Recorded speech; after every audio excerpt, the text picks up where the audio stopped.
A Gianluca Pin chiediamo, direttore commerciale di Bici in Città, chiediamo le modalità operative per usufruire del nuovo servizio Parking Bici. Sì, il sistema consente l'uso della bici in maniera molto semplice, basta iscriversi sottoscrivendo un contratto d'uso e verrà consegnata una tessera elettronica. Con questa tessera elettronica il cittadino, ma anche il turista, potrà prelevare le proprie biciclette 7 giorni su 7 H24.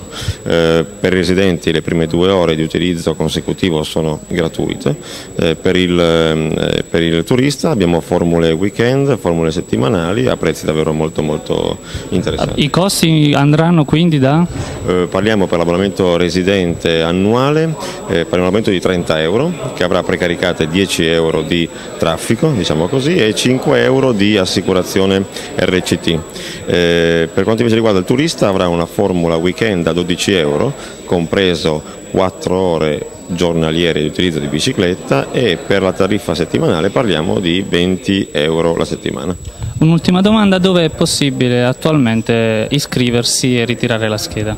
In prima battuta saranno disponibili le biglietterie delle Ferrovie del Gargano, dopodiché verrà realizzata una rete vendita presso i punti di informazione turistica piuttosto che ai siti commerciali più sensibili a questo tema, e non solo, sarà possibile anche avere il proprio abbonamento direttamente online, quindi con carta di credito ci si iscrive sul sito bicincittà.com e si potrà avere comodamente a casa propria in 3-4 giorni il proprio tesserino per il bike sharing. Prego. Domani a Peschici parte ufficialmente Parking Bici. Al Presidente del Parco del Gargano, Avvocato Pecorella, chiediamo di spiegarci di cosa si tratta. È un sistema di trasporto integrato attraverso l'utilizzo della bicicletta, che è posizionata anche vicino alle stazioni ferroviarie delle Ferrovie del Gargano. È un modo per voler bene all'ambiente, amare la natura.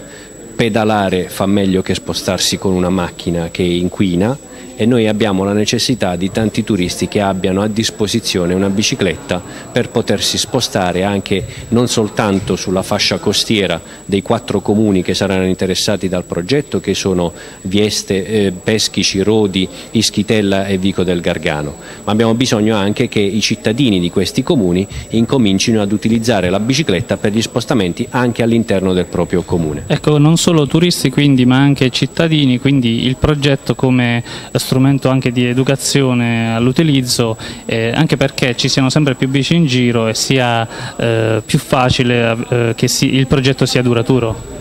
Beh, ci auguriamo che il livello di cultura nel rispetto dell'ambiente maturi ad un punto tale che il sostegno nei confronti di un'infrastruttura quale quella della mobilità lenta, la mobilità sostenibile con l'utilizzo della bicicletta, ci dia la possibilità di rientrare nei costi di gestione, e per poi poter pensare, se il servizio andrà bene, sarà accolto favorevolmente dal territorio, di poter sviluppare anche un minimo di economia per dare una possibilità ai nostri giovani di poter gestire direttamente loro il servizio quando sarà passato di mano dalla società Bici in Città, che oggi lo ha in gestione.